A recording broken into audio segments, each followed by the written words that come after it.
Hello everybody and welcome to day 3, a very special day in our hearts for the Shanghai Major Group C. OG going up against Team Archon. OG, winners of the last major, will now play their first game here in this major, and well, they're up against Team Archon.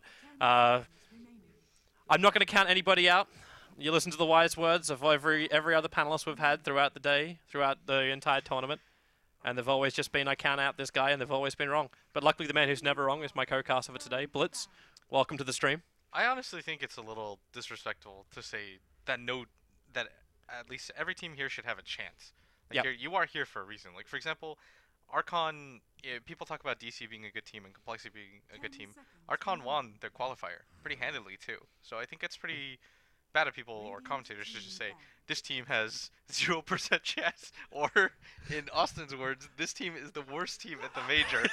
Like those guys. The thing is, these guys are practicing hard, and you know these weaker teams. Like you can say it comfortably. Like Archon's a weaker team. I was a sub for their team at one point, and I played with Fluff like half of my Dota 2 life. So I don't think you would mind me saying this, that they're the underdog here, but they've been in this position before. Like I remember what it was like with them at ESL 1 back when like IX Mike 88 was playing for these guys, and like no one expected them to do any good. And then they came out. They at least were creative. They came here to try and win and be like contenders. And I respect the spirit of the team. Yeah, I mean these guys have absolutely nothing to lose. They're just playing to essentially, do the best that they can. Use this as a learning opportunity. I know that Fluff always uses these moments as a learning opportunity. They have a lot of up-and-coming players. They've got Moo, who's personally one of my favorite players to watch. They've got Monkeys Forever, who, he was kind of meandering in those, that tier, 2 NA teams, like Root at a time period and some other stuff. But now, they're doing pretty well. I think they definitely face a tall test, though. Like, we haven't even talked about OG and how good they are as a whole. Like, these guys are pretty insane. Yeah. Well, I know everyone was kind of like looking at them as one of the clear favorites coming into this tournament behind both EG as well as, well, until day 1, eHome. Their style, they were able to take out Secret as well as EG. What I'm not going to say simply, but they did it very effectively at the last major.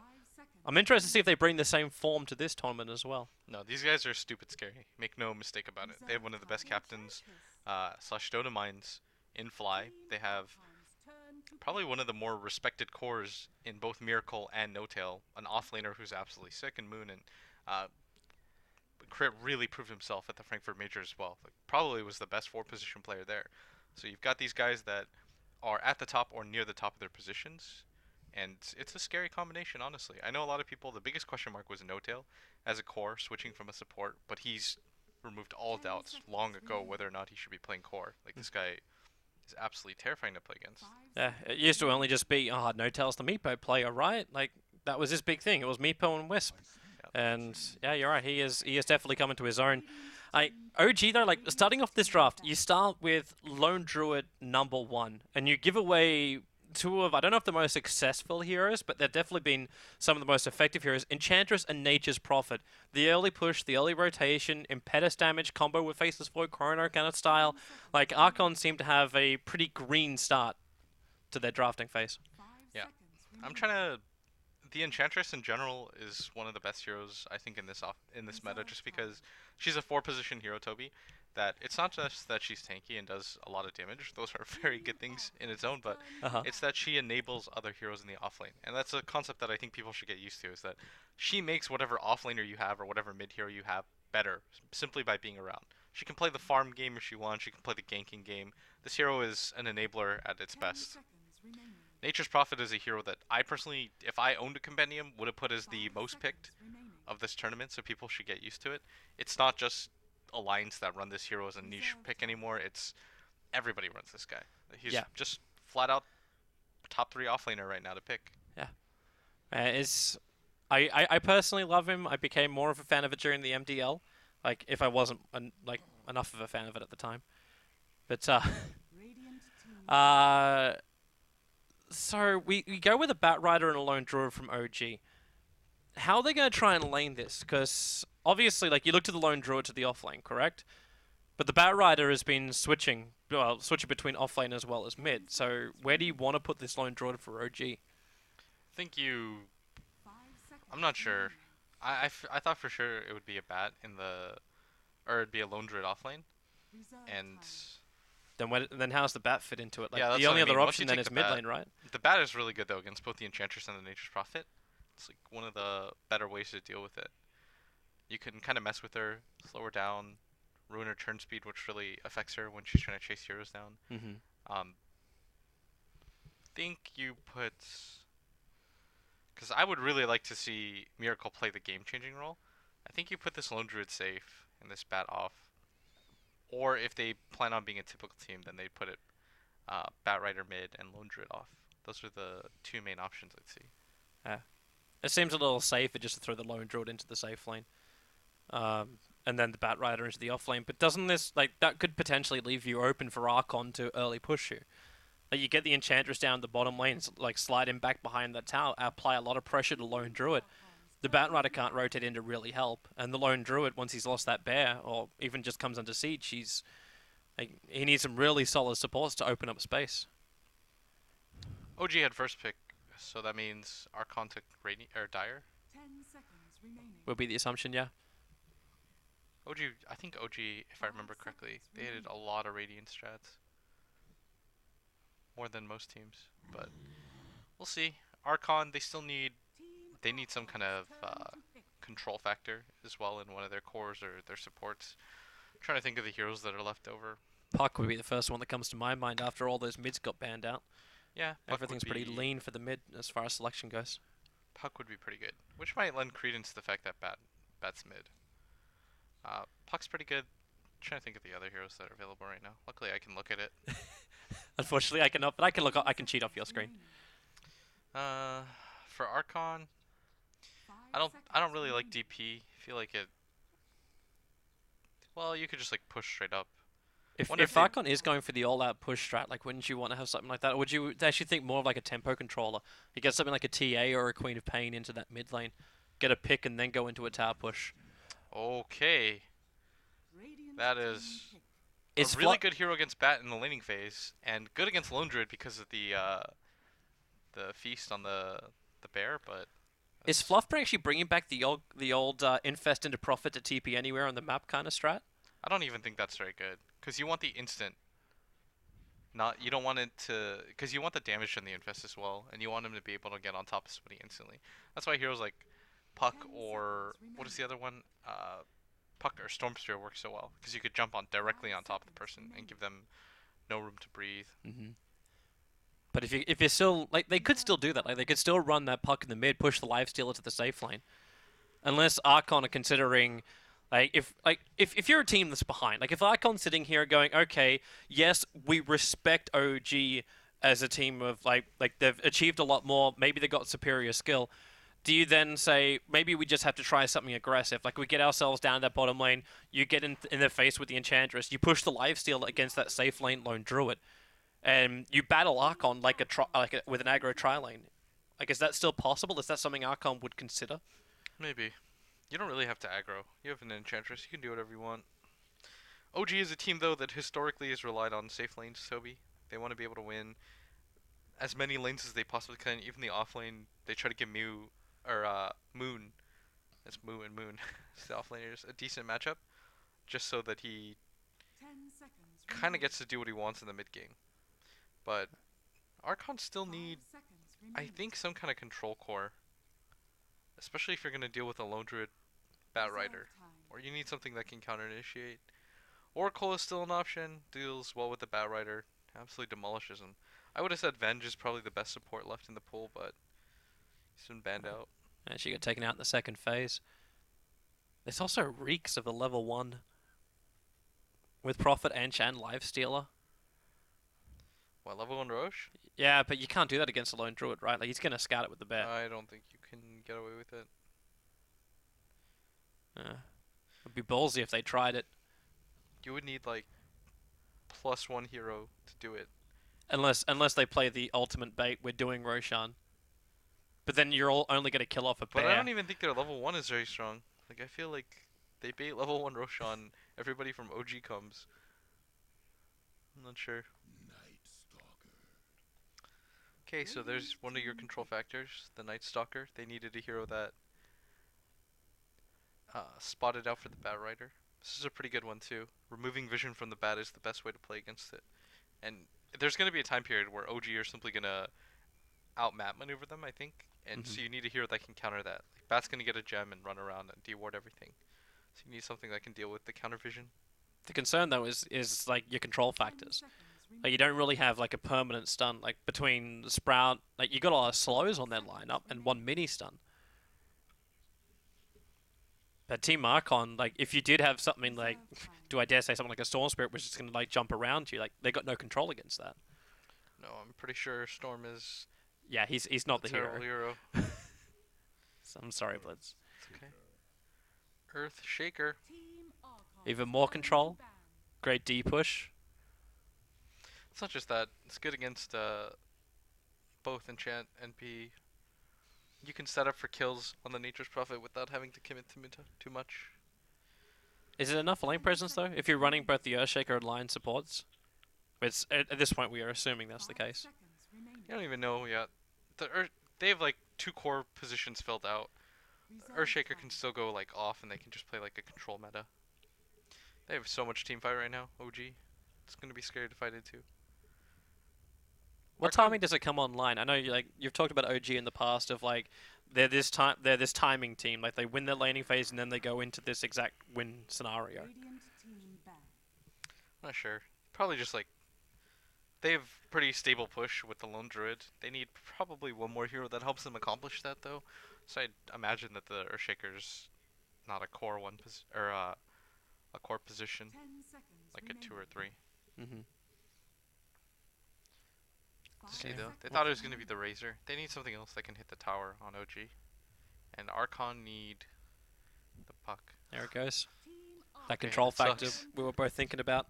Puck would have been so good here. Yeah. If you're gonna take it though, I think you would have taken it over the NS. Not sure. Yeah. Which The means NS they gotta have something else in mind then. Yeah, the NS would have been so good though. Is there anyone else that like they'll be looking to combo with the lifesteal? Like anyone who's got that nice quick jump? TA's not terrible here for that, but I think it'd be rough. I'm trying to think of the various heroes they could play around it. I would have said Puck was like by far the best. Yeah. Queen of Pain I think would be okay. It's too squishy. And okay, there Archon's running at you. That's Jakiro. This is a pre-practice strategy. You don't just run Jakiro. This reminds me of what the Finnish guys were doing with the Jakiro Enchantress dual offlane, where they're just able to force down the building so early on, and you put so much pressure on the safe laner. There's no way to really fight against it because you're getting liquefied on the tower, then Prophet will just TP in, huge army treant, so taking out the early tier 1 towers can be easy. Pushing beyond that, however, depends probably more on the timing attack. Yeah. Brax and Cap right now are talking, and I hope Brax is watching. Hello, Brax. Shout out to him, but he says this is the Jungle Book strat, where you just run at people, and Lifestealer hops into a big creep, and they all run at you, and once you see that Jakiro is like a core position, I think this becomes readily apparent. Brax. I'm glad we're still getting inside information. Like, I say inside when it was public, right? It was a tweet though. Yeah. Brax is the best. He can do whatever he wants. Shout out to him. Alright, but is it going to be enough from Archon to beat OG? Like, OG finish up with the Weaver now? They seem to have this beautiful mid-game, like, strength in their lineup. But I'm not really feeling like the D-push if Archon do force the issue. Like, how much damage are they going to take before they can start repelling Archon? I mean, you've got No-Tail's Firefly. It is going to be a... I'd imagine that's... Oh, it's an offline Weaver. Some Miracle Lone Druid. That Bat Rider looks like he's going safe. That's a weird set. On the Bat Rider? Yeah, his face looks odd. Wait, No-Tail's going the safe lane. Alright, so this Lone Druid's going mid.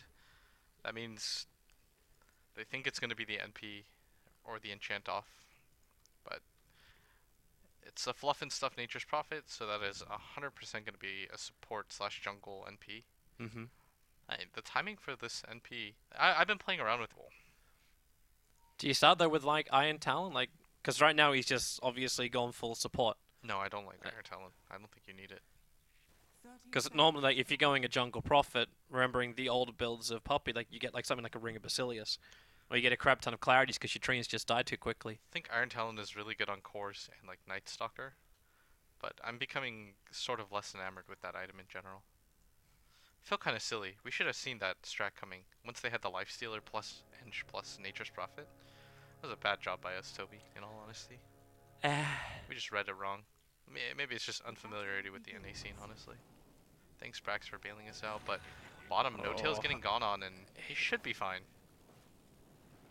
He's only getting hit by Liquid Fire, so not actually leveling up Dual Breath as his first ability from the Jakiro. I don't think it would have really made that much difference up against like No Tail. Like they wouldn't have found the kill, but they may have been able to force him to expend to Fairy Fire. So our lanes we get is going to be a Jakiro versus a lone Druid in the mid lane, not something Nature's Prophet. I'm also going to take this moment as well to look to my production guy to make sure our game sounds are at the right level. Because I don't know if I can actually hear it properly in my headset, so we'll see. Our volunteers own. Shout out to them. They do. What a topsy-turvy situation they have to deal with, but... It's a wonderful day. We're going to try and just focus on the Dota. That's what we're here for. And hopefully everyone at home is also able just to view and enjoy the games for the games. You're here for the I'm here for the dumplings. I'm here for the Dota, but we're both here for technically one form of D. Yeah. Jakiro, I played against a Jakiro the other day as TA. This is like the most annoying thing that I've ever had to play against in my life. Well, that was the old counter, right? That's what like that was back when TA was always running the mid, and Dendy picked up the Jakiro and just went for the Liquid Fire Dual Breath. There was nothing I don't TA think it was could do. Dendy, it was Resolution. Was it Resolution? Dendy was the TA, Resolution was the Jakiro. I'm pretty sure. We'll turn to cap confirmation. Dendy was the TA, Resolution was the Jakiro. It would have then been like IC Cup versus Na'Vi period. Like we're talking like Starlight at 3. It was a while ago. So I'm not super familiar, obviously, with the Lone Druid versus Jakiro mid matchup. I assume Lone Druid does okay and Jakiro does okay. It's a lot of it is if you get root, life sucks. If you get rooted, life sucks. If you don't get rooted, but does it really suck that much? Because the bear harassment into a Jakiro is not going to be that terrific. I mean, nobody likes getting rooted, man. You struggle. Yeah. But then if Miracle tries to go on it, you then just Dual Breath and Liquid Fire. That bear's going to lose a lot of life in the mid lane because it's just so easy to spam at his abilities. Yeah. I think the laning phase for Archon, they're optimistic. If it goes well, the laning phase, they're cool with it. If it doesn't, then they're alright too because they're just going to run at you at some point. Mm-hmm. Like, strats like this usually just rely on not being down 20-0 or something stupid. Nice double stun there, Fly. Fluff took so much damage to try and harass Moon out then. But they can see everything that's going on. The Dire Sentry ward from Archon's just out of position. So the Radiant Observer ward, which is a little bit deeper inside the Dire jungle, just sees everything. So they try and go on the Lifestealer, but Fly wasn't really perfectly close enough to go for that stun. Yeah, he doesn't have Rage on Jo, but I doubt there's going to be much of a trade here. Right now, No Tail's being harassed out pretty hard by Moo. Looks like the Night Stalker and the Enchanter just kind of splitting XP and farm. The Enchanter's bringing a creep over. Looks like pretty common thing. Nope. Crit. Monkeys. He's got an Observer ward. He knows exactly where Crit's position is, so he knows what he can get away with here. So he just Liquid Fires and Dual Breaths onto both Miracle as well as the Bear. Oh, and Crit's looking for it, but I think he's more just threatening to make sure that no shenanigans happen. And this Bear mid is there's your Fissure block. Getting pretty low. But there's no entangle. You do still like the body block from Crit. Have they got enough time? With the damage coming up from Miracle, the Fairy Fire has to be expended.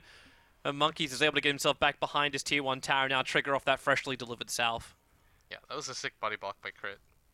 And he looks like he wants to threaten again, but the salve has done its job. There's no reason for him to throw it at that point. That's still really good harassment by the Earthshaker, coming to help out mid. Doesn't really have to do too much else. The Bat Rider's going to trade farm no matter what, so it's not too big of a deal. I'm wondering if Archon are going to switch out their lanes. Like, once you hit that level 5 on Jakiro, do you push Fluff into the mid lane? Because you'll have Liquid Fire then. Like, you could just technically force out another lane or give the extra levels to Prophet so you get that push timing from Archon. Not sure. They Top need lane. This is a some big help out here. wraparound crit. He's got Fissure available, so he's going to stun up on Fluff and stuff. Fluff is going to start the TP. It will not be in time. First blood is spilt by crit, and he should be able to get out safety. Moon may be a different case, however. Being attacked by Wild Wings, and Lifestealer will get the revenge kill. So you trade your Nature's Prophet, which was the first blood, onto an Earthshaker for your offlane Weaver. Definitely worth it for OG when it comes to just gold as as a change. Or does it? I guess the Nature's Prophet has like nothing, but still, first blood's always nice. It's a good morale boost too. Tell your team everything's going well, guys. JO's really low and out of regen too. This is probably what matters more in the lane. Is that now he's just kind of stuck here until he can vary himself some regen, Toby? He's got one clarity from Fluff. Yeah, but he needs the HP. Yeah. With only like a 1-1-1 so far, he doesn't really have a lot to grab. Yeah, I think this is like an offlane philosophy. It's like if you die, but you're getting XP and you're Wall. forcing all of the... Oh, Goodbye mid. you are so dead. Hello, and welcome to Savage Roar as well. Another control ability. Yeah. There's just so much control from OG's lineup, and maybe this is the time we also ask ourselves the question, like, we're 4 minutes in, Archon going to be happy with their lanes? Like, obviously this top lane hasn't been the greatest of all, but how is mid and bottom lane looking for Archon and OG? Well, bottom lane's going amazingly well for Team Archon. Is they're splitting up farm between their two heroes really well, and now there's going to be a rotation in the mid lane by the Night Stalker, but this should be super obvious from Archon. The reason why, Toby, is you don't just vanish as a Night Stalker, and what are you going to go do? You're not going to jungle. They saw he didn't have Iron Talon, but they're going to spot crit here. If they can move, like, getting monkeys off the lane, though, is going to be really difficult without, like, flagging it, but bringing in Fluff and stuff, that's a lot easier. Crit, he's looking for the denial to the Ancients, and he actually does it too. That would have been so big as well for a Night Stalker. First night time, you try and go for a rotation, get a kill, but it fails. That's a level 3 Earthshaker too. It's not worth nothing. It's not like a level 2 hero or anything like that, but still not a bad rotation. Yeah, what I really like that Whitebeard did there is that he knew that the mid lane understood what was going on, and so he just booked it. And you're right though. There was almost no way that Monkeys Forever was going to be able to get there. Moon? A little bit too much damage. JO was able to get enough life back again. The stun from Fly is too far away. Fluff's tree is trying to get in front of Fly to body block him out as Fluff and stuff's taking a little bit too much damage from the side creep wave, but Whitebeard's on the run. He's got boost, but the movement speed, he's got it on Fly, especially now he gets the Void off, and Fly, one attack, actually hitting in from Whitebeard, who gets himself the kill. So he still finds his first nighttime kill, and pretty much a solo attempt there from JO, punishing the overextension of the Weaver. Now the laning phase has gone really decently for Archon. They're hanging in, trading blows, but they're not really losing too much control out of the map or anything like that. The Batrider has hit level 6, does have the Tranquil boots. But the Blink Dagger timing's a lot further away. Like, we're not looking at like that quick 8 to 9 minute Blink Dagger. That's okay though. You're against a really tough lane, and the enchant controls your jungle anyways, so it's kind of hard. Does find a regen. Low profit. It would have been a very greedy TP to come in from Fluff and stuff. Yeah, JO makes his way back top, but Moon is, again, he's still finding levels, and it's really hard for the Lifestealer to trade blows. He's got no way out of this one. No-Tail's going to use that lasso, so you said he already hit level 6 with 3 sticky napalm charges over here on Moo. Escaping out as this Enchantress is practically impossible. No supports coming in to help him out either. So they just accept the fact the Enchantress is down, and No-Tail gets a nice injection of money. Yeah, the Batrider's amazing against the Enchantress in that regard. Mid. Miracle switching into ulti form. He still got voided up, but Whitebeard not having enough mana to actually follow through with... actually, no, he did actually use the Crippling Fear too, but Miracle just got the ulti off in time. That's 600 HP left on that bear. There's almost no chance. I think even with the Night Stalker there, like the level 3 Void does do a pretty hefty amount of damage, but not nearly enough to cut through. And right now, things are... When it comes to overall laning phase, I think Archon, they're going to be okay with this, but OG are going to be incredibly happy. Like, they're getting a lot of farm on all 3 of their cores right now. Like, their Weaver is tops in that regard. And that's just because Moon, he's died. JO. He's just trying to trade hits here. With the time lapse, he's able to do it this time around, but Fluff and stuff, they're just getting the bugs off the back of Lifestealer. Look how annoying this is. Like, this is all Moon wants to do, is put a lot of the attention on himself at top. He's Crit. still getting CS. Perfect fissure. No ways for Monkeys to escape this one. He has no Ice Path level up. He actually went for... I don't want to dub at the Trixie build, but I've seen Trixie do this at hell. Did Moon actually get stuck? Okay, he's going to Shikuchi himself out of it. He got trapped in by Treants. While Enchantress finds a kill on bottom lane, No-Tail on the run, and Pettis damage from Moon doing a lot of work, but Whitebeard's still going to go down. Flufferstuff brought in the extra support with the Flame Break, pushing back Moo as well as Fluff. Crit has that extra control from the totem, and that's enough to help him kill off Fluff, but Moo, he's coming back in for the kill on No-Tail. The Treants are helping give the extra vision, so this Enchantress is getting a lot off the field at the moment. The bottom tower is also taking considerable damage because Moo has turned the Radiant Catapult into a trader to attack into that tier 1. Yeah, and they're gonna get this pretty soon. Like, it's gonna be impossible for them to just entirely prevent this on OG, but you don't want to spend too much time at this bottom lane. The Batrider isn't worth hard committing for, because he's about to get the Blink Dagger anyways. The more troubling thing for Archon right now is the fact that the Lone Druid now has a 8-minute Midas plus boots on the hero, and he's about to get it on the bear as well. And that timing is going to be sick, because it forces Archon into this weird position, tell me, where they just have to, like, go. But isn't that was kind of like their plan to start exactly. with? Like, you don't pick up a Jakiro just because you want to like watch the grass go. Radiant's middle tower has Like, fallen. they have to get into the fights. TP in mid by Crit. Crit is such a high level right now. He's 6 with Arcane Boots and 800 gold in 9 minutes. He has a lot of farm. He's managed to find 3 kills with only 1 death. Dire's bottom tower.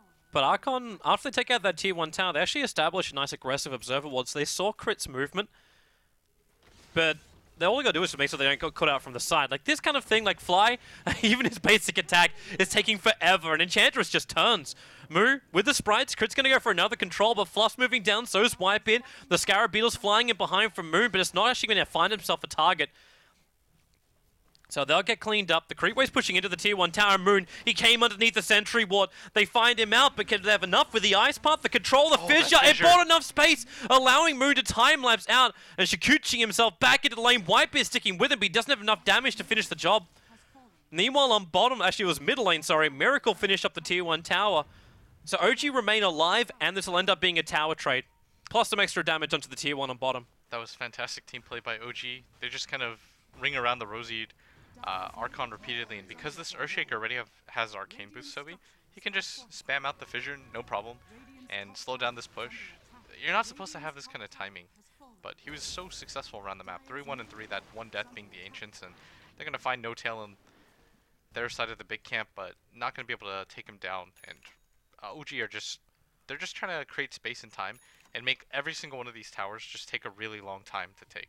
And once Crit gets this like 13-14 minute Blink Dagger like I anticipate, things are going to get so dangerous for them. Like, have a crack at the bear. Need a little bit more damage to finish him off. Slow Druid, no, there is a resummon, so it's alright. So Archon have taken out, like, it's a little slower than I thought the Archon push was going to be. I was actually expecting this tier 1 tower to be gone already. Like 10 minutes in, like, have all the tier 1 towers removed, but they're only a minute behind that. But after you've taken out these tier 1 towers, can they quickly move into Roshan, or can OG contest this? Or does OG even want to contest this? I don't think OG needs to really contest anything. I think they just get an equal amount of space on the map, and they're okay, and they'll look for the individual pickoffs. Like, JO right now is holding the 4 mid, but I think this would be a really good opportunity for OG to just roll in and kill him really quickly, and slow down the push even further. Whitebeard's even coming in to deal with Moon, but they have no control of their jungle. Yeah, this is pretty scary, but at bottom... No-Tail actually blinked himself into that. The Ice Path well off target there from Monkey. So he doesn't get the control from that, but it's Moon being initiated on until Shikuchi's away. Whitebeard unable to get that silence off in time, but it's daytime. Like, it doesn't really pack the same punch. Yeah, and this is their strategy. I don't know if this is the ideal scenario for it, just because OG are getting so much around the map right now. Like, this Miracle Lone Druid already has 2,000 gold, and his Midas is about to be up right now again. You know, he'll just Midas another creep, get even bigger. They can't really deal with him because they don't have the control factor, Toby, to kill a 1500 HP bear. If you want to do that, the issue is it's going to cost you so much. Like, you're going to have to bring minimum 3 heroes, and if it fails, then you've just wasted your timing. So you kind of just have to ignore this guy and let him do what he wants. and kind of execute your own strategy. The problem with that is that everyone's getting so farmed. You see Crit, he has a Blink Dagger in 13 minutes. If they take this top tower, he'll have it. So I think Archon just has to kind of say, alright, that really sucks. OG kind of understand what's going on.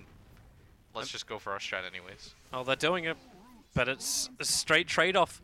A tier 2 tower on the top lane for the tier 2 tower on the bottom lane. Fortification from both teams will be burnt. But OG fighting into this bottom, maybe not the greatest idea in the world. So yeah, it's just straight off trades. There's that Blink Dagger you're talking about. And OG, like, I thought their mid game would come up like around the 20-minute mark. Like, they'd find a lot of strength. But because they've taken like 3 towers already, then, and not to mention some decent kills onto heroes like Earthshaker, they've got a lot of these core items already up and running. Yeah, they don't know about the Blink Dagger either, though, from Crit. This might make a pretty big difference. He elected not to show it at this bottom lane. This mid lane, No-Tail's just kind of fireflying around, trying to slow things down. They've got the perfect lineup for this. They don't have enough control factor to kill Moon either, so he's flitting around, buying time as Miracle gets closer and closer to his game-breaking radiance. Is that Roshan? I was thinking. Well, we knew it was coming anyway. Medisu Fluff's build, like, trigger hard sin. Like, we got ourselves the Blade Mail build coming with the double null talismans from Fluff. The thing is, I don't really think OG even care about Roshan, Toby.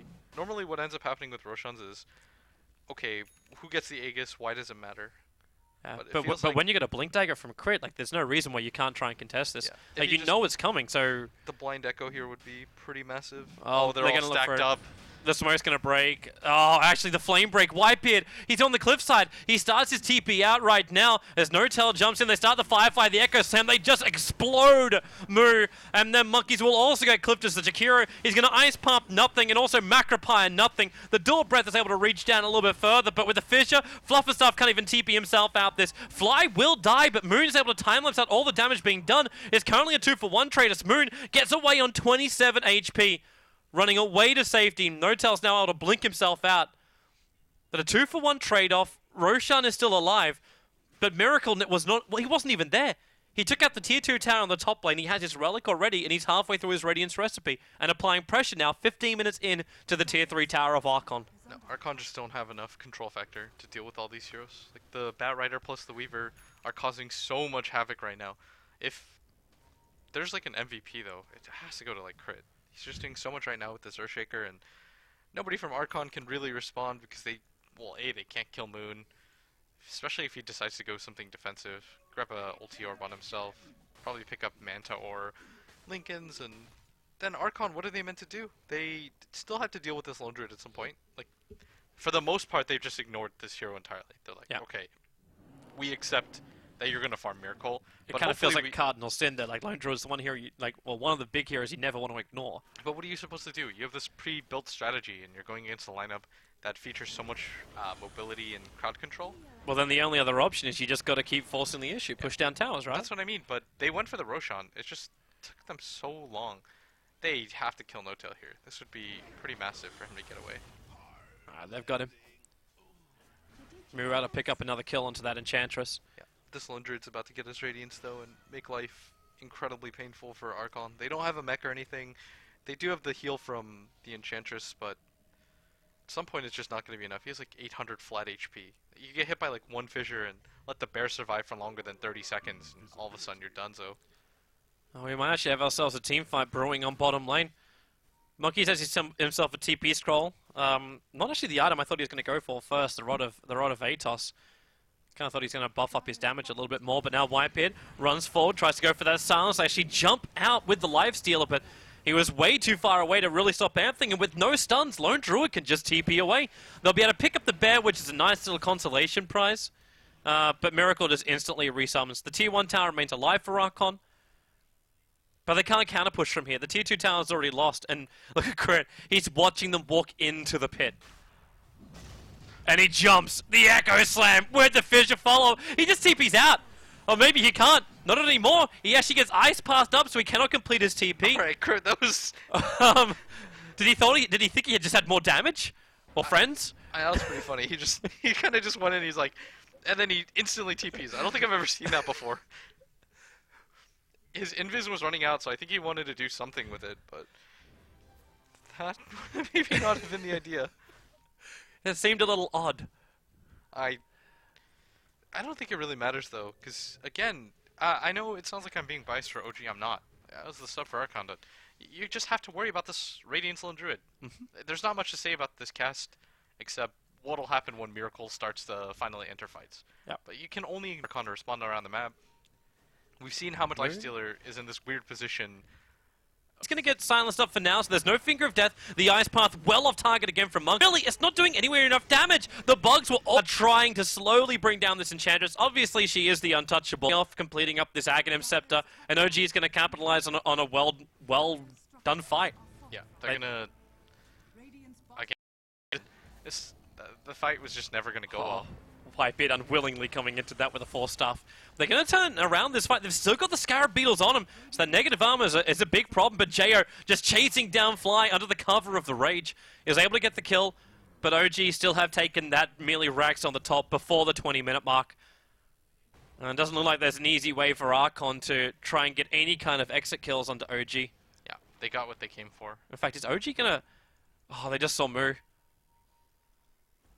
Moo should get out of there. The Batrider still has Lasso. Moon's going to find a kill on Whitebeard if he's lucky. Yeah, he turns for the Beetles. This Night Stalker should be dead. Moon's still got time lapse as well as 17 one-charges available. So the TPing from Fluff for stuff actually doesn't help at all. In fact, now Fluff's got the Scarab Beetle on the back of him. Turns to Blade Mail on, so Moon was actually killing himself at that point. He's forced away by Notel out to safety. As Notel also blinks himself out, but crit! Okay, that one's gonna work, and again, he does the same combo. Just a blink into an Echo Slam, finds the kill and tries to get away scot-free, but they do take his life. Yeah, the casual TP out, but again, it's like what... You need your kills to mean objectives if you're the side of Archon. For OG, the objective is completely different, Toby. You're okay with just getting these random kills because it slows down the timing. Like, that's the objective here. Yep. Whereas for Archon, if you get a kill on a hero, like on a key hero, the point is you want to take something more with it, but you can't, because you're taking fights on your side of the map, all the while you're not farming anything, the Lone Druid continues to farm out your jungle. Moon is just being the most annoying person in the game right now, the Archon. Like, at this point, they hate this guy, because they just haven't been able to kill him very frequently. Remember, he died twice in the laning phase, hasn't died since, is in the middle of fights, throwing out bugs, right-clicking people. Well, they seem to just get all the space. Like, when Archon was pushing, OG was doing the same, and they just kept dodging Archon's attack. Like, this Archon attack may have been so much more effective if OG was willing to come into a team fight, but they just dodged. Yeah. And Archon never attacked the high ground. Like, the first attack into high ground came from OG. How are you meant to, though? Like, they went for the Aegis. Like, unless you just 5-man in, but you don't want that right. It's not even that. You needed the Aegis, but they couldn't get the Aegis just because OG understood. They're like, there's no way these guys can kill us. Does that actually make the Echo Slam even more next level? Because that Echo Slam and death, even though he didn't find a kill, he stopped Roshan from happening. Now Jo gonna get dragged back out. The Finger of Death, the follow-up Hex. Fly still holding onto the stun. And with the extra Fissure, they have more than enough damage to kill off Jo. Fluff and stuff. That's a bit of an obvious ward being placed down as he tries to, well, Blade Mail kill off OG. With the Wrath of Nature kicking in, he almost killed off Notel. The attack from the tower was kicking over, but Notel survives on 45 HP. Oh, Miracle's getting really low. And with the Flame Break kicking in, Moo's already dead. Like, he's got sprites, but they're not going to do enough heal. Fly, actually, okay, with the Liquid Fire attack, if the Treant's going to attack him once more, he should die from this. Okay, he went down to 6 HP. With the stun, he'll get rid of that creep, and another 4 heroes dead for Archon. Yeah, the timing window has effectively been slammed shut by OG. Miracle almost has an Assault Cuirass, so even the Untouchable from the Enchantress doesn't slow him down very much. And they're just going to mow down everything now. Like, the Enchantress doesn't have enough HP to survive. They don't have a mech carrier or anything like that. They see Notel. Cutting They're waiting for him to 4-stuff up so they could jump out. Can they reach him? Oh, no! No, they can't! Oh my! That's... denied the post.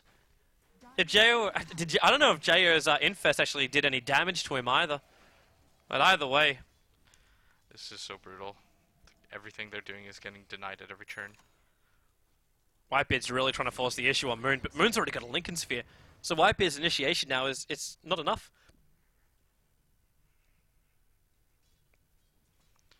Moo right now, just trying to push out this top lane that has already been raxed, and Miracle's just, he's playing RPG. Just telling himself, guys, I'm having a great time. continue to farm. Been untouched. Nobody's really doing anything against me. 5-0-3, level 16 at 23 minutes. Is this Archon trying to go for a smoke Roshan? No, I think they're actually trying to fight them. I sort of think they yeah, have the to. line's been drawn to loop around the back from Fluff. There's So no the way they can Firefly do it. starts. There's no vision here. Okay, now the Observer Ward, like No-Tail just came in range for that, so they loop around the back. Like this is a very similar situation to a play. You're just missing the Enigma in this game, and Crit is in a perfect position at the tree. OG seem to have read this perfectly, so no one's defending the top lane, no one's defending the bottom. They ice path into the tree line to just try and find him a Crit with a double fissure. Obviously the raged up lifesteal not affected by this, but Moon's in the middle of the fight, again getting multiple heroes with his Scarab Beetles. Fluff's just trying to TP out, ends up being cancelled out by the Savage Roar, and that's just going to be 2 heroes down. This may even be the game with Crit jumping in with a follow-up fissure. It's a double kill for Miracle. Moves down, and good game well played. Under 25 minutes, Archon. They will lose game 1 against OG. They went for the play, they went for some kind of push strat, but at the end of the day, it failed the timing. They couldn't get Roshan, they couldn't keep the pressure up. And OG triumph. The strategy was kind of neat by Archon. I was actually really excited to see it. Just OG had such good lanes. Crits rotations into the mid lane made the game so much safe. You look in Miracle's score and the amount of net worth that he has, it's easy to say, okay, like this guy was clearly the carry, but it's the Earthshaker that enabled all of this to happen, I think. Man, it's a solid performance from OG. I don't think anyone really expected anything less, and a creative draft from Archon. Also, series going as expected so far, but this is a full best of 3.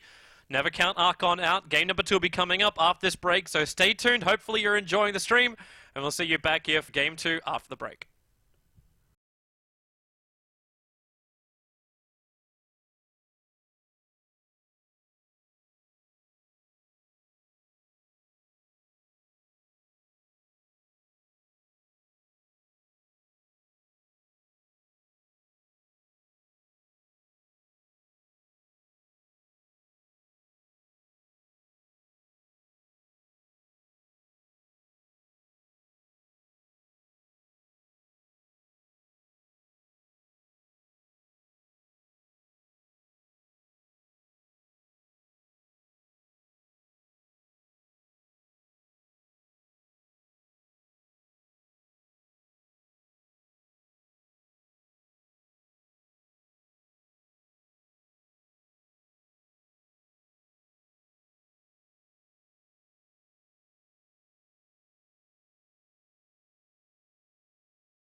Welcome back, everybody, here to the Shanghai Major Group C, Game 2 of Match 1.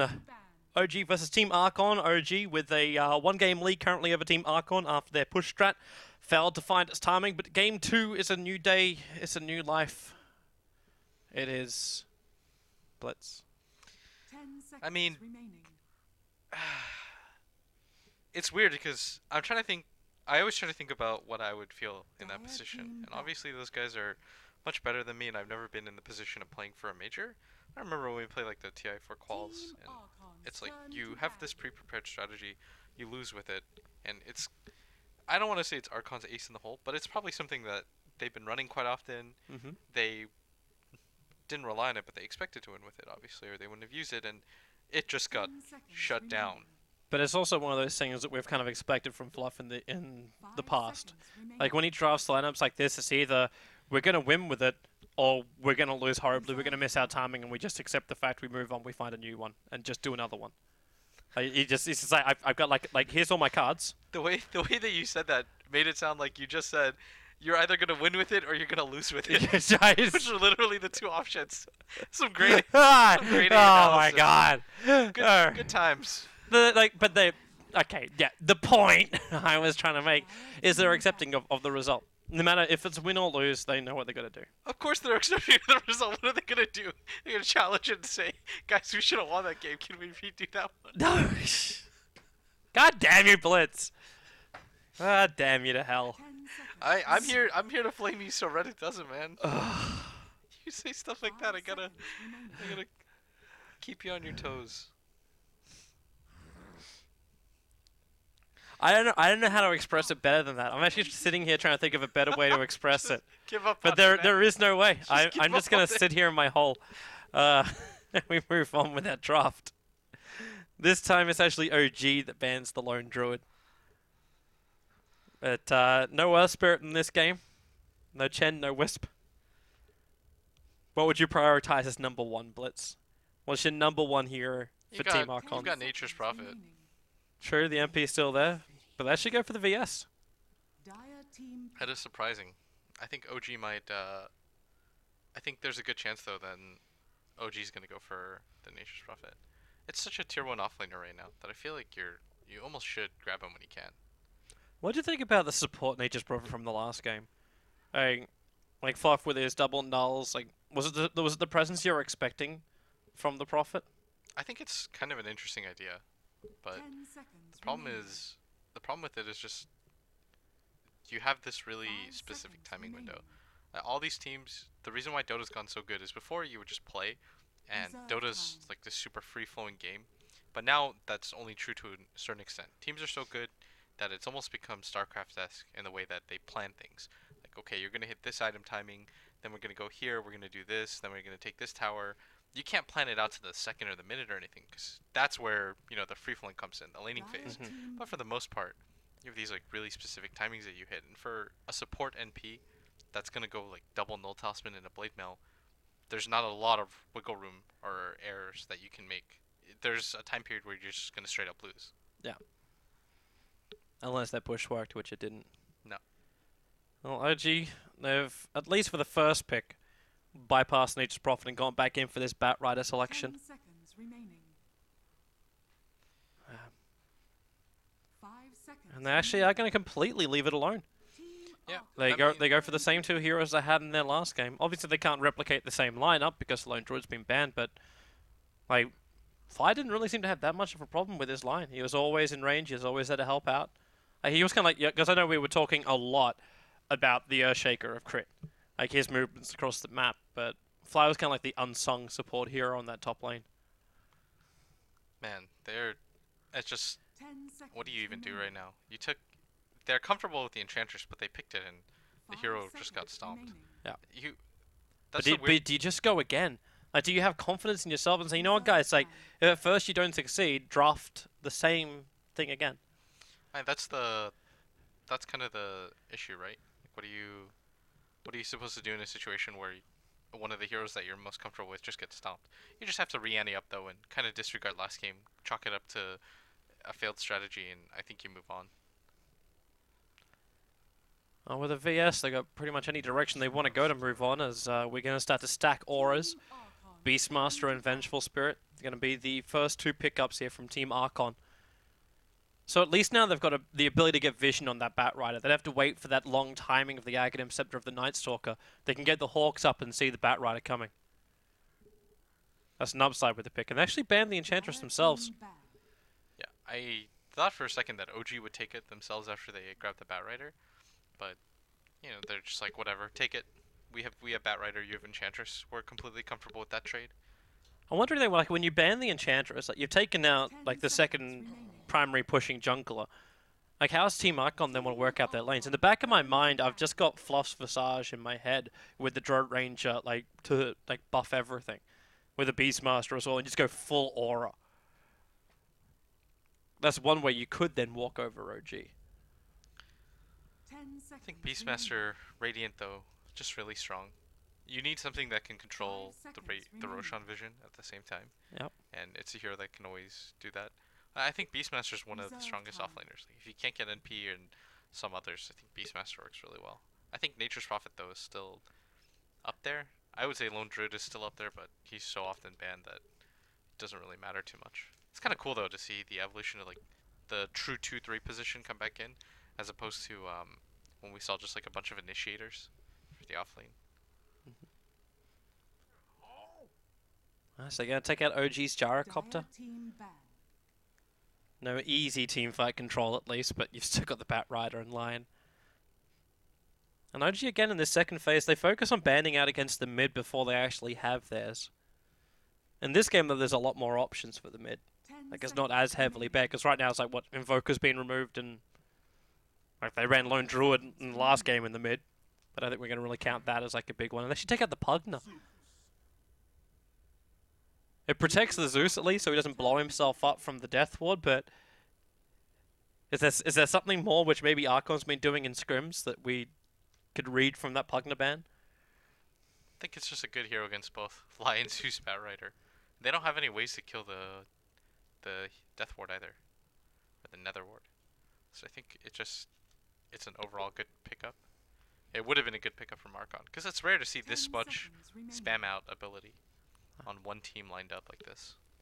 5 seconds. You start your draft off with like instantly 3 intel heroes. And OD still on the pool, however. Dire team pick.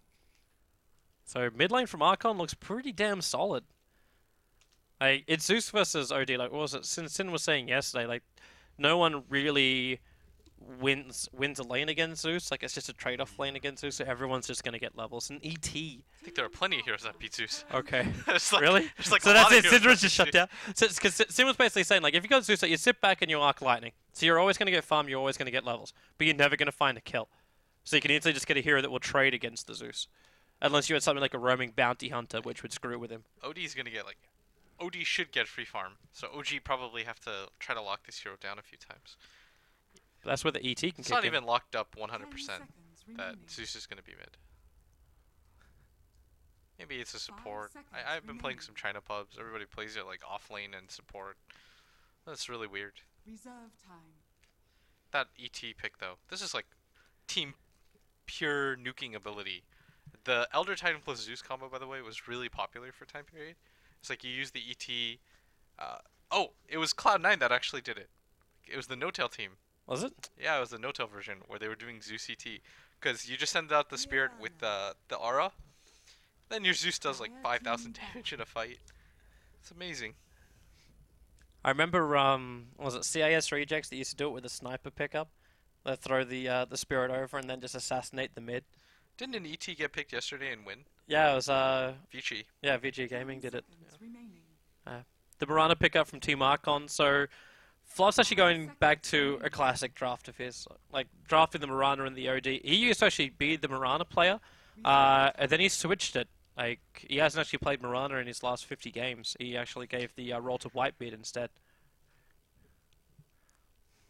Team Last ban of Archon's Spectre. turn I to really bat. like Archon's draft now, though. It's a lot more stable. I think OG is the better team overall, but I think Archon, this is a draft that they have a chance with. If they could just find those early kills. As if OG doesn't 10 answer seconds back. remaining. If you're the Zeus in this game, like obviously like you build into your ether lens, but do you rush up the Veil of Discord? Like how's the synergy work with the ET? Like is that just that you remove resistance and you amplify everything as well? Yeah. Wondering if anyone even can survive that. Because they got like Beastmaster's the only strength hero on their lineup. 5 seconds remaining. Alright, so they ban out the Slark. Dire team OG have a hero left to go. Presumably it'd be a core, and that's what Archon thinks it is with their last 2 bans. Just the safe laner. Pick something. I would like them to pick something fairly active, actually. Just so that they can kind of run, get map control. They have so many map control heroes, Toby. You had no idea. Say Batrider Zeus. You take something else, then how does Archon leave their base? The laning phase goes well for OG like it did in the last game, which 5 OG are want to do. remaining. Can't surprise they actually ban out the Spectre themselves, because then it would just be like full team kind of global thing. I feel like it would have affected their lanes too much, though. Like, their laning phase would have been pretty bad. Could you get away with like Nature's Prophet safe lane in this game? Because they're still lacking the ability to go high ground with this lineup. They can get pickoffs to their heart's content, That is true, actually. but they can't actually breach the high ground. Yeah, but if you start a game 50-0, I'm sure the other team quits. Just by, like, default. Yep. It's hard to argue that logic. You could say they'd have the choice to lose the game. Alright. And who else is left as the #1 position? An active hero that can play the safe lane. Wouldn't get completely disintegrated by the OD.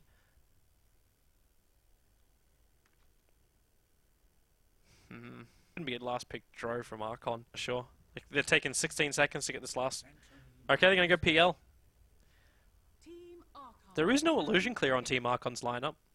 Like, but then again, this is the new PL. It's not as important. What? Archon have OD? Yeah, it just drops. Yeah, It's not just that, the Arcane Orb destroys the illusions. You do so much more damage, but Ember plus OD, I think that's enough to deal with the PL, honestly.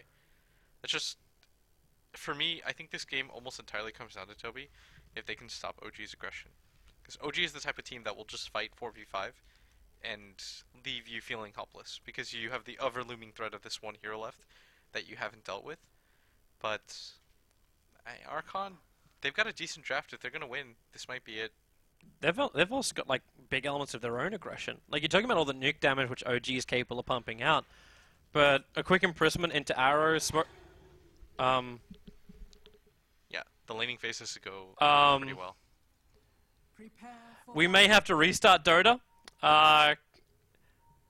We will have to restart Dota.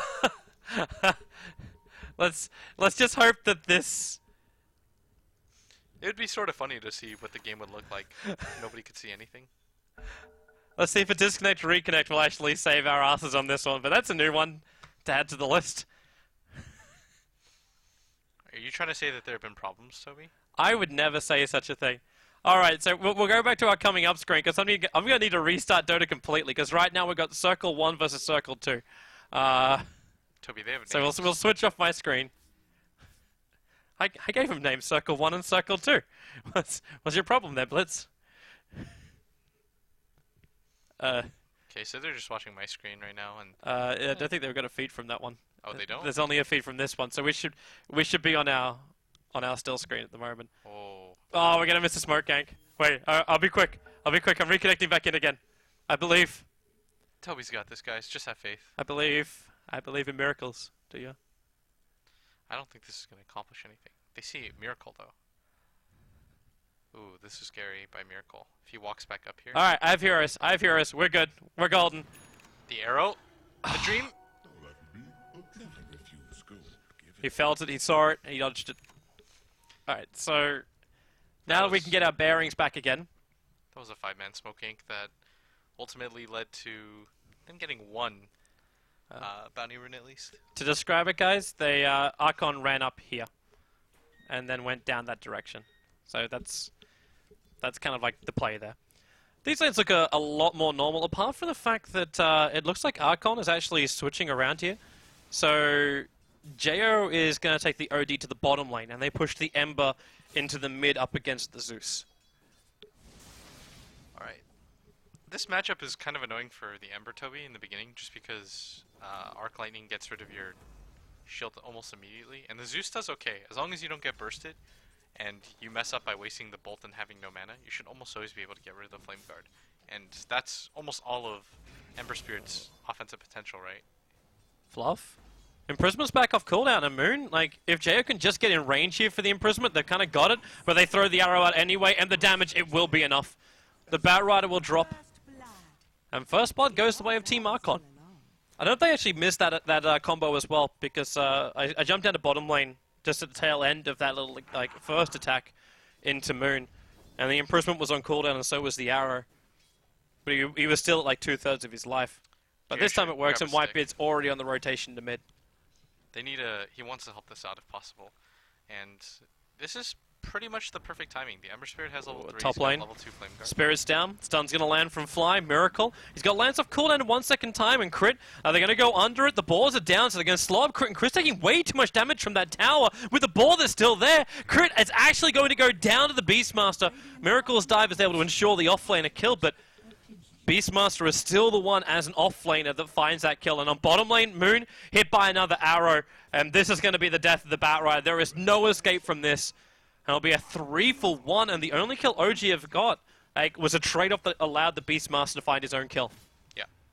Moo's going to be incredibly satisfied with that. And I think part of it, too, is it's just kind of a relief. Like, okay, we can hang with these guys. And I think that means a lot more than people realize. Just the simple kind of confirmation that you're going to be okay in this game.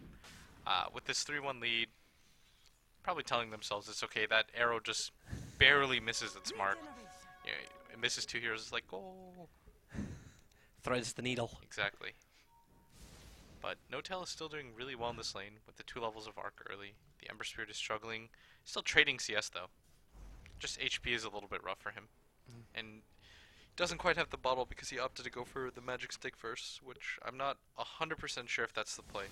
Especially when the Zeus has so much mana left over. Like, you have to be able to trade the bottle hits and the amount of farm. Monkey's River cops 1 Arc Lightning. The second will be enough to take down that level 2 Flame Guard. Just so weak. Waiting for this Whitebeard maneuver. Like, this Observer Ward from OG is at least able to scout out Whitebeard's movement. So when he comes to the mid, then Zeus knows to play more defensively. Moon now, like, the creep wave's kind of underneath his own tier 1 tower. He's going to lose control of this thanks to the pull that came from Fluff.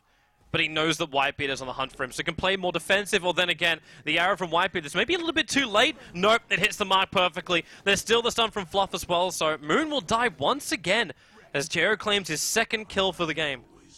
They made absolute sure that he got that last hit too, because they know that he's not getting the best CS. This Batrider is just kind of throwing stickies on him and being annoying, and he's had to move around a lot. So they have to make sure that this guy catches up or keeps even with the Phantom Lancer. And if you look at the net worth, like, the PL is still ahead despite all of this, and that's just because he's had nearly perfect CS, and he's got the benefit of having a kill on top of that. So they have to pump this OD up as much as they can. Jo might feel comfortable right now, but he has to know by this point. He's probably telling his team, I'm really far behind in CS right now. We have to get something done. I'm still wondering, though, if that kill on top lane was really worth it. Because now you got a Beastmaster who's just gone Iron Talon straight into the jungle. He took 3 levels off that top lane and now is 4.5. He got another level and a half out of the jungle just in the last minute and a half. But I suppose, like, compared to flash farming of a Batrider, it's not really that strong. Yeah, Moon's got a lot of stacks to work with here, and that's courtesy of Crit, who was in the mid lane, kind of harassing out a little bit. Are they hunting for Crit? Crit's playing like classic Jimmy style. Oh, Crit. Hide in the trees. Don't reveal yourself. And now, no, so dead. He's dead. He's going to go for the stomp, but Fluff was still far enough away. Crit doesn't even have the mana to TP out. They're going to let him get it again. Yeah, they let the OD take the kill. Because they know. They have to know. He's behind in farm. You have to let him take these as possible. Like, even despite the killing spree that he's on, Miracle's ahead in net worth. Spirit jump. Monkey's going to have a crack here at No-Tell. Where's that arrow flying in? It's going to be perfect. No-Tell. He actually continued his line with that arrow. Must not have seen it coming. And Ember Spirit will now get the kill on the Zeus. I don't even think you could do much at that point. Like, Zeus isn't a very fast hero. Turn rate's okay, but he wasn't able to respond to that just because there's like half a second for him. He would have had to already start turning and anticipating it, Toby. This Beastmaster, though, is getting a fair amount of levels like we talked about. We sort of expected that. The good news for Moon is that he continues to get some farm in the jungle, so things are still okay. And you've got the Miracle Phantom Lancer getting absolute free farm, which is never a good sign. They're jumping in again on Notel. Thunder God's Rant's going to pop out, but you got both Magic Missile as well as the arrow. Notel almost finds a fall, but crit! He gets enough damage. Ember Spirit will be the trade-off. So Elder Titans able to leech a fair amount of levels out of that. Radiant's top tower is under attack. Still, he didn't get the last hit, and the Zeus isn't getting any of this experience. Dire's bottom tower is under But Miracle is taking that top tier 1. Radiant structures. Yeah. Bottom lane TP, Moon. He starts sticking Napalm over on Jo, and Jo just turns. Crit's the only one rotating down here, and his Spirit's already out for a long time, but he's got the Arcane rune, so he's not too sad about everything he's using. Yeah, right now, Monkey's Forever just TP's back mid. He's got 4 levels of the Flame Guard now. Should be enough to take everything minus the Thunder God's Wrath. So Notel has to be somewhat careful that he just gets gone on. And again, it's just continue to make space for PL. This is going to be the central game plan for OG. The laning phase has really not gone as well as they had expected. Archon's done a pretty good job there, but OG, they kind of seem in their comfort zone still. Because Spirit jump. They're going again on mid. The arrow flies in. Notel, this time he'll dodge it. The Flame Guard's burning him down, and what a stomp from Crit. Notel's got his Lightning Bolt ready, but they go for the double stun. Fly actually curving that impale. And he's able to pick up both the heroes. Lion takes one, Zeus takes the other, but it's the stun that holds them there. And Notel just lines it up. He waits. Fly TP's in with the Ravage, essentially. Is Moon able to get this kill on bottom lane too? With the Roar, the OD ulti, they're trying to kill Moon off so quickly. They're able to do so, but you just expended 2 big ultimates to ensure that kill. But they do keep Jo alive. The Roar isn't even that big of a deal. It's the Sanity's Eclipse. Plus the fact that Jo, again, still continues to struggle to get CS. All of these things are great. You've got 3 kills and 2 assists on your OD, but he's still behind by 700 net worth on that Phantom Lancer, and you haven't had anything to deal with him. And even more importantly than that, Toby, is that OG are power leveling their supports. You've got a level 4 Mirana and a level 4 Vengeful Spirit that are desperately trying to split XP. Crit's already level 5. Fly has long been level 6, and he's going to pick up this Invis rune. He has his ultimate available. This is such a danger zone right now for Archon. He can solo so many, especially if like you caught with that Flame Guard down. You get the initial stun, throw the Spirit out, and boom. Monkey's going to walk into it. So Fly starts it, finger, lightning bomb. Doesn't even need the stomp. The natural order is enough. Really well done too. I think that was Crit's clarity that was put on him before, so he had enough mana to cast it. That's just really good team play. Things that you don't really talk about but notice. Well, now Archon will shift their lanes up. So OD got a lot out of the early game. Obviously not in CS, but it's still with 3-0-2. JO can't be too sad. But it's just now when you push the Ember to the bottom lane. You get him his bigger farm, his safer farm. And my answer is instantly no. They actually push Monkeys back to the mid lane. I'm not sure why. I feel like they shouldn't have rotated the OD in the first place.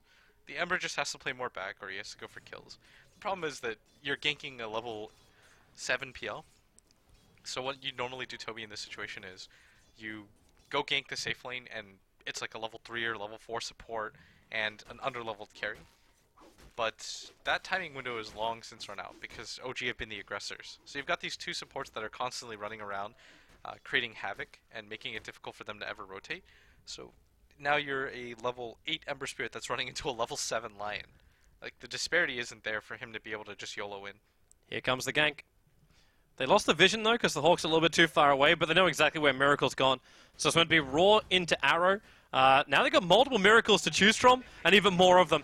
As he doppelgangers himself away from this one with the Starfall, they reveal the real one, but they actually go onto the wrong one. The Raw is available, but the Arrow hits. It's point-blank range. They just use the Spirits to finish the rest of the job and hold on to that Beastmaster ultimate. But a successful gank onto Miracle. But what's your trade-off? Bottom tower is already under pressure from OG. Yeah, Moon's almost got, or Moo's almost got his Necrobook 1. Moon's almost got his Blink Dagger. Yeah. It's a pretty good trade-off for them. He does have the Blink Dagger now, and this is going to be go time for them. But Archon's going to be breathing a sigh of relief that they were able to knock down the PL. Like, they really needed to deal with that hero at some point. And that's the highest net worth in the game. The OD continues to farm during this time and catch up. And that's a crazy thing to think about. The fact that he's still trying to catch up. And he's not just taking a dominant lead. Can they go again here? YP is going to attempt it. Throws out a fish arrow. Miracle.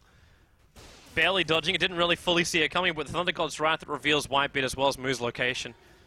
The bottom tower has already been brought down. Elder Titan is actually the one to get the last hit on that. I think OG wanted to chance it to see if there was going to be a fight available. So they popped the ult just in case, but there's no... Well, the Beastmaster Roar is just cooled down. So they've got that available to them, but nothing else. I think they just want to farm for now, Archon, and maybe just rotate the Beastmaster a bit.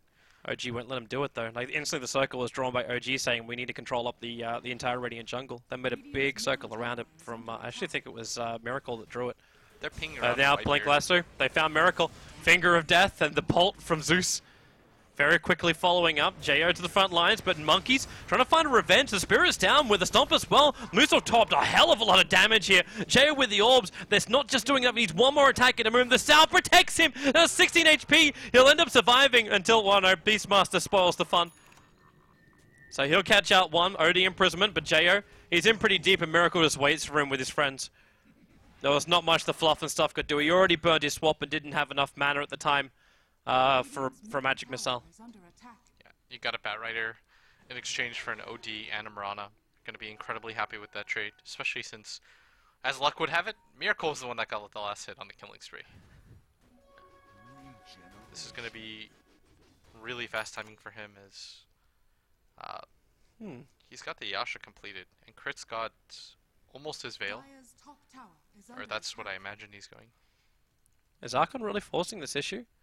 They moved very aggressively up past the Roshan pit. Like YP was getting in position to throw out an arrow.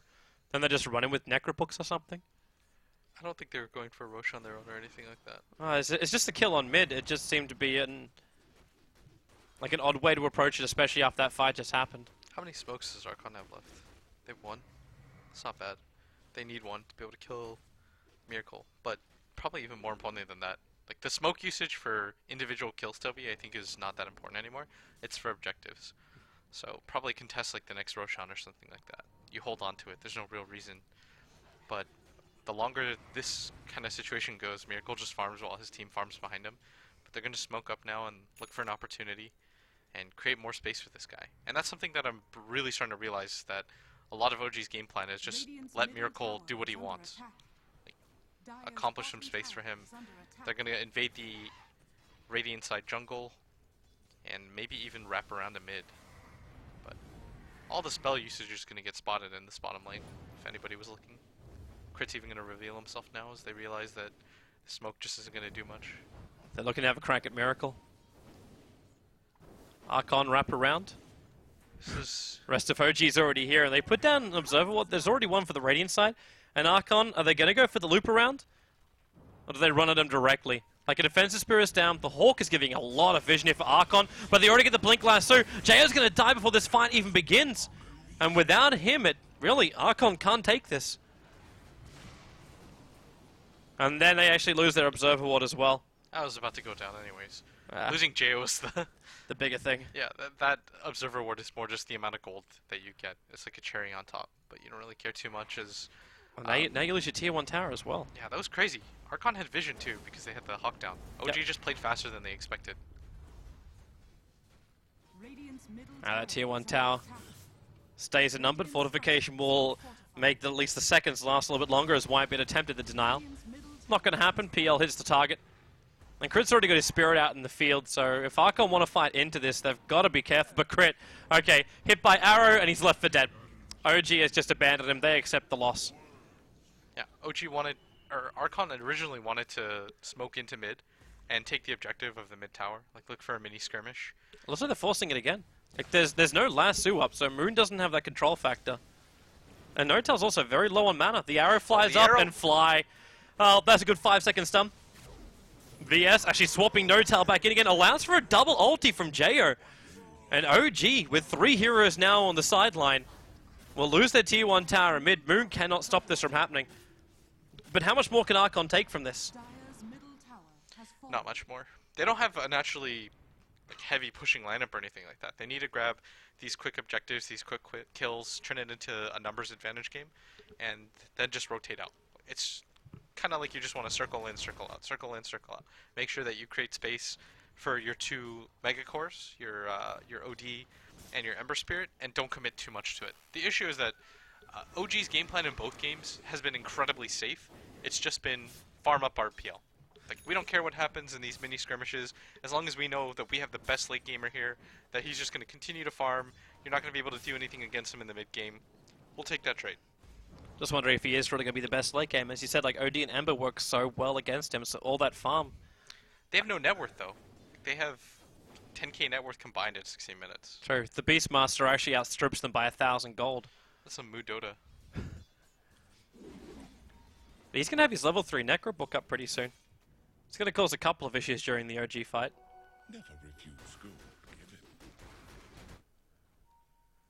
Shadows take us. They're going to Mirana Invis, but Oh, Spirit Jump. Oh, he missed the Searing Chains on Fly. The arrow's on the way in as Moon very wisely backs out. They also find that Radiant Observer Ward. yeah. Archon, I think, they wait for the Necro 3, get map control, look for a pick-off, de-ward everything that they can. The Ember Spirit now has the boots of travel. He's a long ways off of going for the Battle Fury. Like, doesn't even have drums. Like, this is, make no mistake about it, this is an incredibly poor Ember Spirit, but he's had a pretty rough time. And he especially has been the frontliner for his team, because there's nobody else that can really do so. You've got heroes like Venge and Mirana. Those aren't the supports that you want in this situation. Bottom lane, Blink Lasso. There's a lot of support though behind him, and Fluff and stuff. He gets the swap off. So Moon and Fly both expend their ultimates to try and get that kill, and unable to do so. But Crit's now on his way in. Throws down the Spirit. If he looks for a good stomp position, this is kind of it. And then he can follow up into the splitter because Jo, he's kind of locked with a follow. Some Fly takes that kill. Moon's got a little bit of space to get out of here with the Flame Break pushing Whitebeard back, but the arrow, Crit walks into it. So again, he's going to get Ice Aid. The Necro Books will take off most of his mana and also a lot of his life as the Beastmaster will find that kill. But now Miracle joins the fight. Mu is going to get shredded apart by all these PLs with the help of the Zeus nuke. But that's a big streak to end. But Miracle, wow. Monkeys could just come in from the side. Fly's still finding his stuns. And will find his second kill for this fight. And then No-Tail, he's completely out of mana. Fluff's got the swap back, and No-Tail, he's down for the count. OG, a 3-for-3 trade-off. They do take 2 of the cores off Archon, but Ember Spirit now, not only has his BTs, but he's got another 1,400 gold after that fight. Almost certain that's worth it for Archon. Like, they have to be jumping with joy. The fact that they were able to win a fight without OD there, and they were able to do so in a really good fashion, and that just comes down to the fact that the level 3 Necro Books, even with Mu dead, they did so much work. They burned off all of the Phantom Lancer's mana. They were able to effectively lock down Crit as well. Really nice play by them. That was almost a 5-man team wipe by Archon. Like, they're pretty close to that. The Bat Rider barely gets out with like 100 HP. If not for that, that would have been such a good trade for them. The next team fight's also going to be stronger now that mech is done over on Whitebeard. Like, their sustain is getting better and better. Yeah, I don't even know what things have happened just because all of a sudden the Ember has second in net worth on his team. He was well behind the Phantom Lancer at one point, even behind the Zeus. So they've made a pretty good showing of this so far. It almost feels like the Ember came in like what you'd expect from like a Queen of Pain kind of role. You just slip in through the rear, you take the kills, you take all the glory, you take all the money and experience. Sort of like how, what was that team called? CTY plays on eHome. Like, he waits for the fight to shake up, then he shows up at the last second. The Moonlight Shadow run. The Sentry Wards are down, however, so Monkeys is very visible. As now he gets attacked, they realize there's detection available there. I mean, Miracle is not as scary as he once was for Archon, I think. They've got ways to deal with him. They have a lot of clear, like we talked about. And the Beastmaster Necro Books are making it difficult for him to maneuver around as much as he wants. He will have a different factor the next fight, though. Like the Diffuser Blade now being done. So he's got the ability to say, well, you want to burn mana against also Essence Aura. It's like he burns it quickly. But also his illusions can just get destroyed, so... At this point when you're Miracle, like, how do you try and keep yourself, like, and all your illusions alive? Do you just build directly into tank? I think you just build the standard PL items. Like So you still go to Manta and... Yeah, you still go for Manta, things of that. Some people were experimenting with SNY, but I'm not sure how good it is. I haven't seen it enough, personally, to gauge whether or not it's worth going. Most of the people, though, you just get the Yasha for the farming ability and the fact that it makes you so much faster. And it's just like an all-around good item to have as an Agi core. Like, you'll often see, Toby, the gyrocopters just pick it up without finishing the SNY and go for more of those pressing items like the BKB. But you grab it because you never want to straight just go for an item like the BKB. You want to get something like the Yasha, which is just such an all-around item, I think. 16 Agi, 15 attack speed, 8% move speed. It's not bad at all. Archon's on the hunt right now inside the Dire jungle. There is a defensive observer ward up from OG, so I'll understand if someone's sitting on the other side of the tree line and is now yet Jo reveals himself there. But then he makes his, like, he moves to the instant direction of the tier 2 tower in mid. With an observer ward down by Fluff and stuff, I think that was actually scouted out there, but he's actually put 2 observer wards this very narrow path. And Zeus instantly gets rid of the first one. I don't know if you saw that he shouldn't have seen the second. Dire's top tower is under attack. Dire's structures are fortified. We're kind of in Tradeville at the moment. Moon can't really see an opening onto the Ember Spirit without a little bit of help. Help is on its way.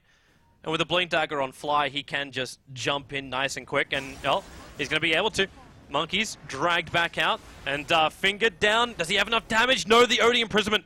Jo will buy him time to spirit away. Crit looking for the stomp timing, but it just wasn't there until the Thunder God's Wrath from Notal.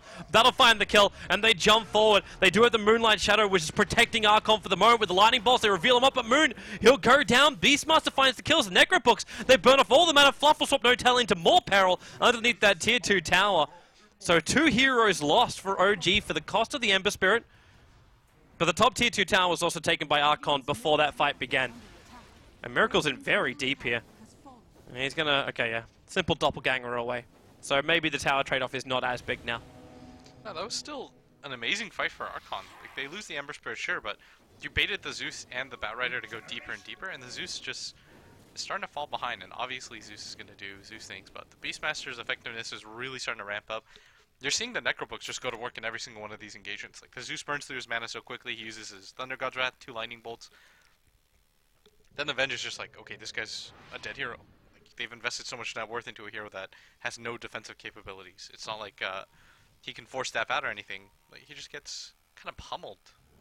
He has to be a little bit more mindful, I think, of his positioning in these fights, just because they kill him so damn fast. Like, as soon as they lose one hero, Archon are just emboldened. They're like, okay, we're gonna take down everybody. Just become the Juggernaut. This observer ward from OG is seeing everything Archon's trying to plan here. That's why it's just not going to work. In fact, OG, with no talent Moon, they're moving in through that Radiant jungle. It's like Monkeys feels the pressure. How close is he? He's got... Okay, so he's got enough for the Claymore, but not the Broadsword just yet. And I'm also seeing an Ogre Club sitting on the Courier for Jo. So it looks to be a BKB build coming out from the OD as his next major item. Considering all the magical damage, makes sense. Right now, Moon just continues to farm up. Needs to get a gem at some point too, I think. To really just take away as much map control and presence as they can from Archon. Archon has a lot to work with right now, and their 2 cores continue to scale. Like, you can call it 3 at this point. The Beastmaster's huge. Yeah. He's the biggest hero on Archon. Yeah, he's barely behind Miracle, who's done nothing but farm, actually. It's also really good for the Archon supports. Okay, now they finally get rid of that ops. Like you're saying, like both Whitebeard as well as Fluff, they were kind of struggling to keep up with the OG heroes who were being power leveled. Like, yeah, Lion picked up a Blink Dagger, ET picked up like the Veil of Discord. Like, they got so much to work with. But you got a VS level 2 swap now. Like, Fluff can make so much happen. Mirana, Edelford up a Meg, almost having enough money for a full Greaves. Just feels like Archon supports also, like, they just caught up so nicely. Yeah. So they're not just a simple, like, pick-off for the PL anymore. Yeah, at one point they definitely were. Now, It's been okay. Although I think I'm actually certain I would rather have an ET and a Lion on my team in the ultra late game as our 2 supports. It does feel comfortable. Like, this still feels like the OG high ground defense is very nice.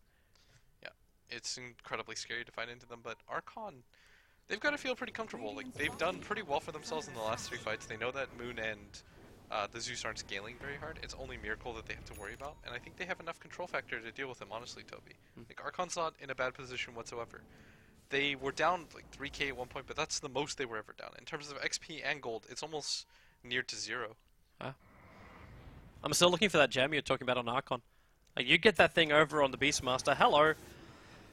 Now they can get rid of all of the warding on the map, and this, like, you gotta say this gives Archon the advantage, right? Because they're still the ones running Hawks. Like, both teams will be able to very easily de-ward each other. You got the Zeus and you got the Beastmaster gem. So keeping vision on this map.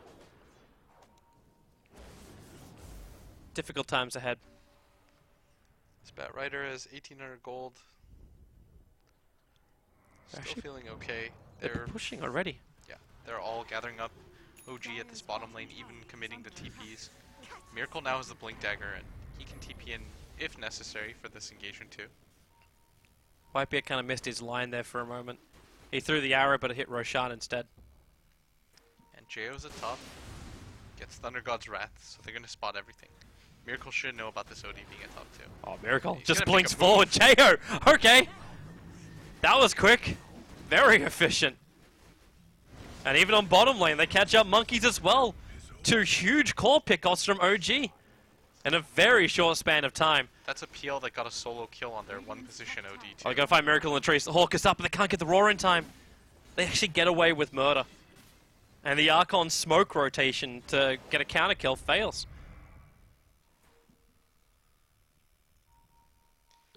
Man, that is demoralizing if you're Archon. They had built up so much for themselves, and they've done such a good job, Toby. In all honesty, they had battled back, they played patient, they played the strengths of their lineup, and all of a sudden you lose 2 cores instantly, and OG are like, oh, that was a nice donation. Miracle gets a solo kill for himself. It almost feels like our Team Spirit versus Alliance Game 2 game yesterday. Team Spirit actually had enough to win the game, and then they just lost 2 heroes that didn't have buyback, and the game was lost. It's the same kind of like depressing feeling I've got going.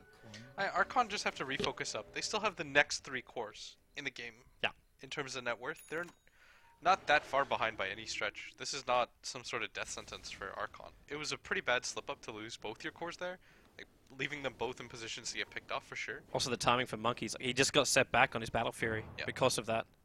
They're gonna smoke up though on Archon. Sans their OD, who's going for the BKB. Smart decision against the Phantom Lancer.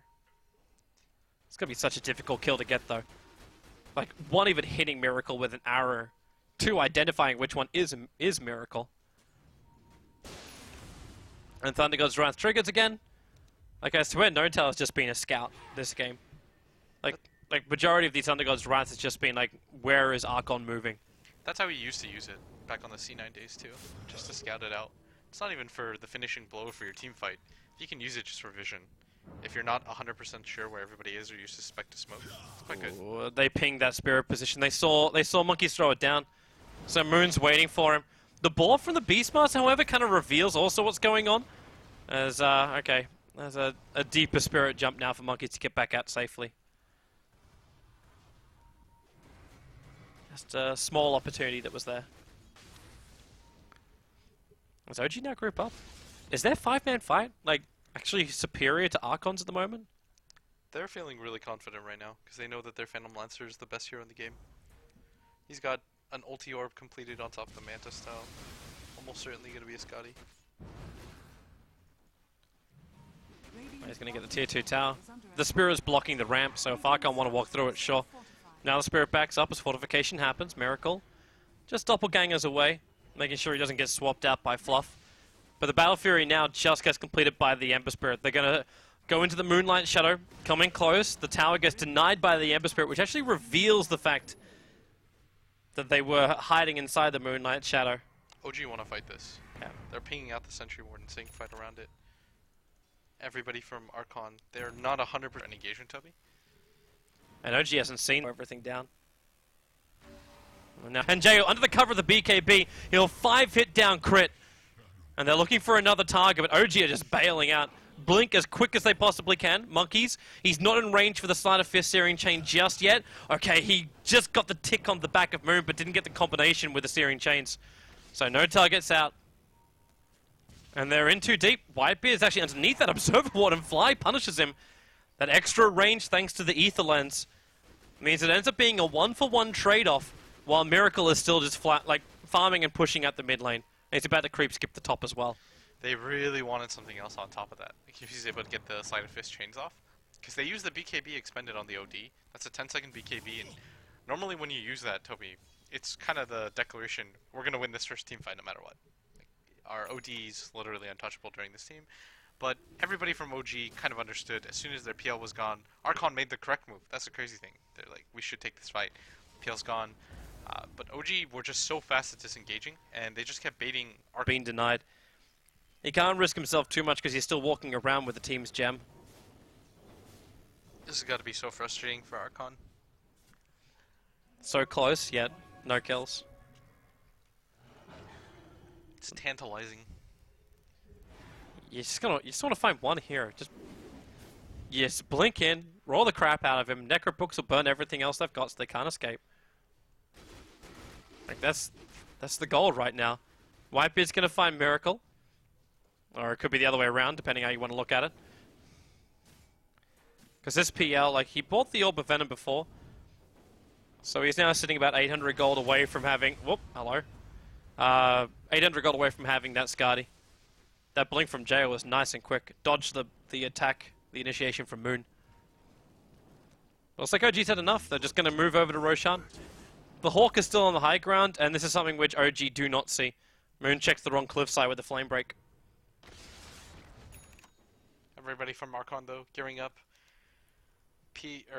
Ember Sphere now has the Blink Dagger too, so you can keep up in mobility too. So you can keep up. OG continue to completely avoid that. Here they come.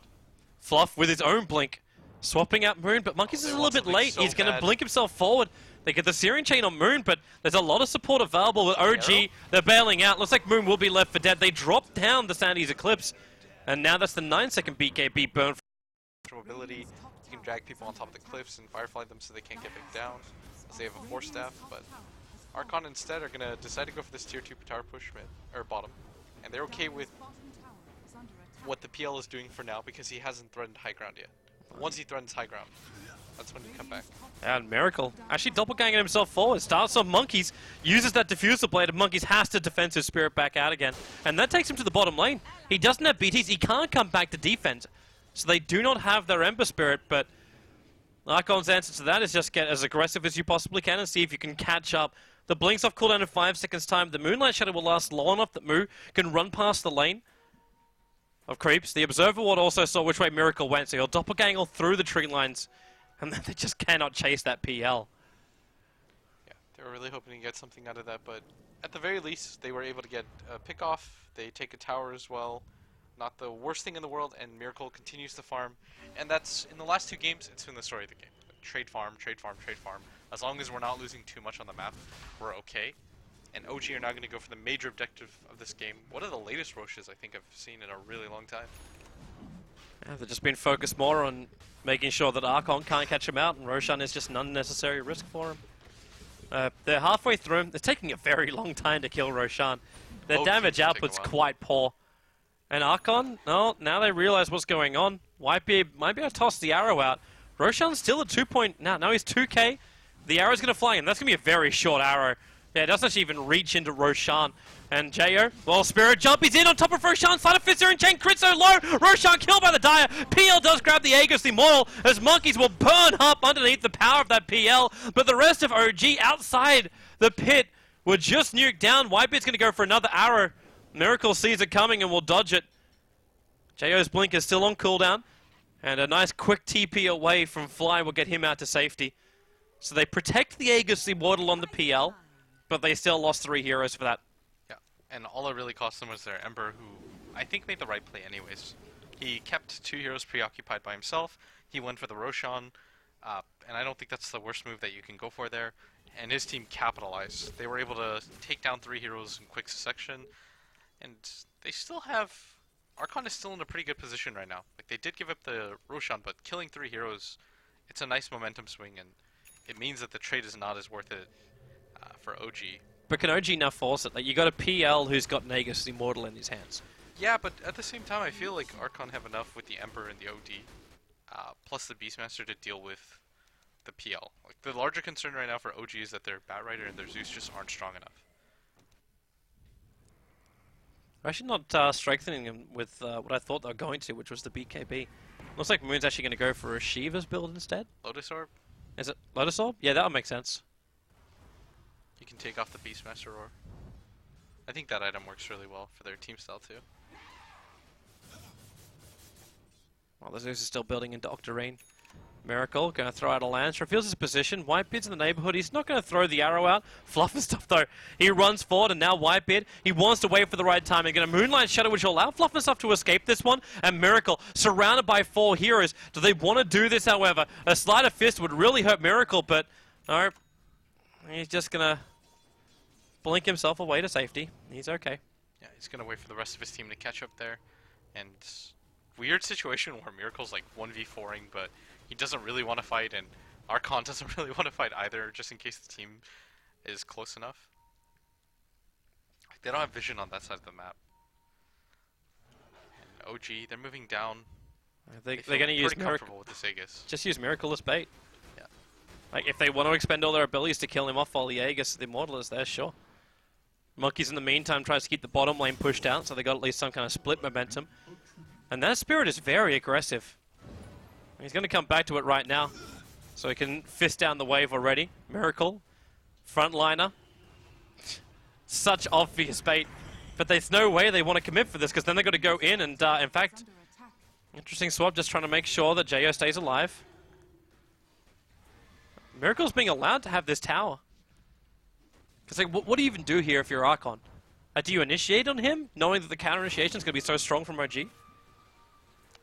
But if you don't, you lose your racks. How do you really fight into this? They have the glyph available, and I don't think Archon should just let this fall.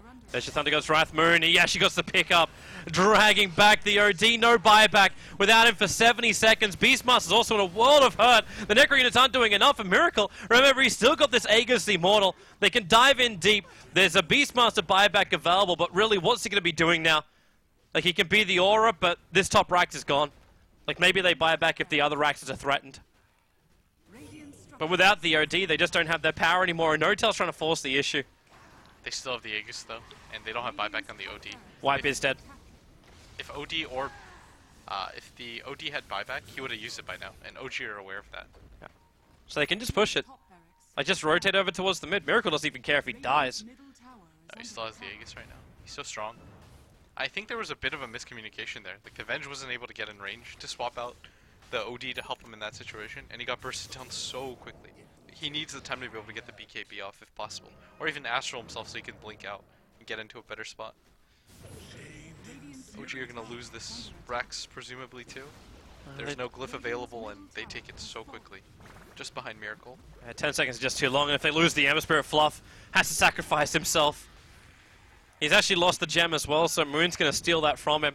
So, mid-Rax is gone, top-Rax is gone, the Beastmaster and the OD is up, so there's kind of like one last hurrah that they could have right now is the Ember Spirit and the OD. Need to find something. The Beastmaster Aurora is out. As now, oh no, they lassoed onto the BKB OD, dragging him out of play. The ETLD at least will have no real effect, but the Sandy's Eclipse is also the same kind of thing, and PL's all over him. That should be the game right there. OG have put the Ember as well as the OD back into the grave with no buybacks available. They'll rotate down to get the safety Mega Creeps by taking up that bottom lane of Rax. And, well, there really is nothing much more that Archon can do to stop this OG train. It was slow and it was methodical, but eventually OG, it looks like they're going to get it done, as Moo's going to get chased down here too. Still has the buyback available, but with no Ember Spirit and no OD, I don't see a way that they can conceivably win this game. Archon, a much better showing this time around, but they just lost cores when it mattered, and the laning phase really didn't shake up for them. Like, Moon died a lot, and they probably thought, okay, that's fantastic, but at the same time, what did they gain from that? Their OD barely got any farm.